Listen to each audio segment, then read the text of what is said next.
अब हम डिस्कस करेंगे इंसर्शन एट एंड।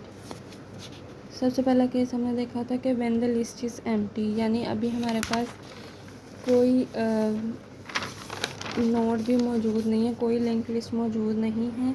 तो इस केस में हम किस तरह इंसर्शन करेंगे। और सेकंड हमारे पास था कि अगर एक लिंक लिस्ट मौजूद है तो हम इंसर्शन किस तरह करेंगे। Now let's move on the code. Insertion at end, और इंट डी वही जो डाटा है जो हमने इंसर्ट करना है एंड नोड पे, वो डी है। अब P T R is equal to new node, मतलब डायनेमिकली मेमोरी असाइन की जा चुकी है। पी टी आर के नेक्स्ट में नल रखवा दो, यानी पी टी आर का नेक्स्ट जो है वो नल हो जाएगा।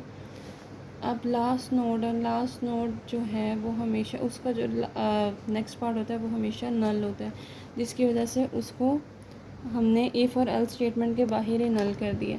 पी टी आर का जो पी टी आर जिसको पॉइंट कर रहा है उसका जो डाटा है वो हमारे पास उसका जो डाटा पार्ट है उसमें जो हमारे पास यूज़र की तरफ से डाटा एंटर किया गया है उसको रखवा दो। अब इफ़ केस में क्या है, if head is equal to null, यानी अभी कोई लिंक लिस्ट मौजूद नहीं है, तो क्या होगा, पीटीआर के प्रीवियस को नल कर दो। यानी एक ही हमारे पास नोड है जो कि हमारे पास फर्स्ट नोड भी है, लास्ट नोड भी है। ये नेक्स्ट पहले ही नल है, और जो हमारे पास पीटीआर का प्रीवियस है ये भी नल हो गया।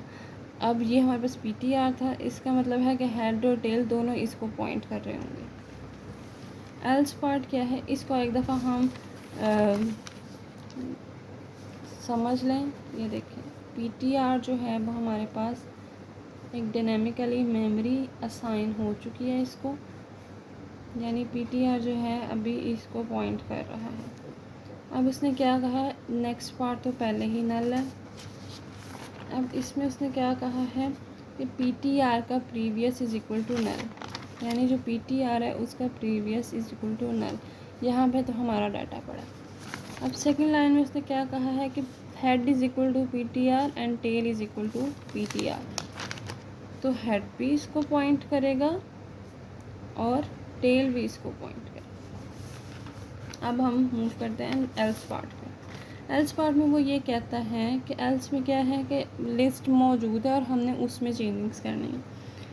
टेल का जो नेक्स्ट पार्ट है उसको कर दो इक्वल पीटीआर के।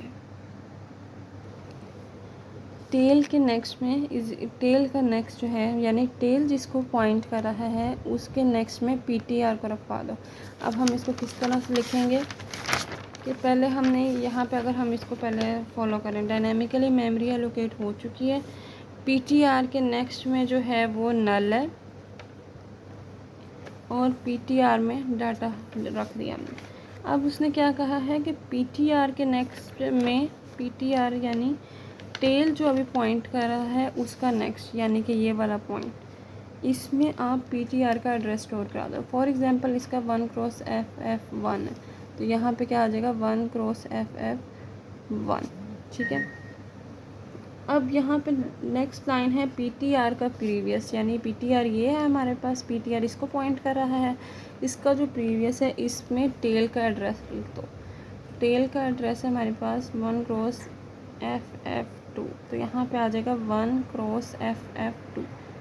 तो क्या हुआ, इसका इसके साथ भी लिंक बन गया और इसका इसके साथ भी लिंक बन गया, ठीक है। अब टेल को अपडेट किया है, tail is equal to PTR.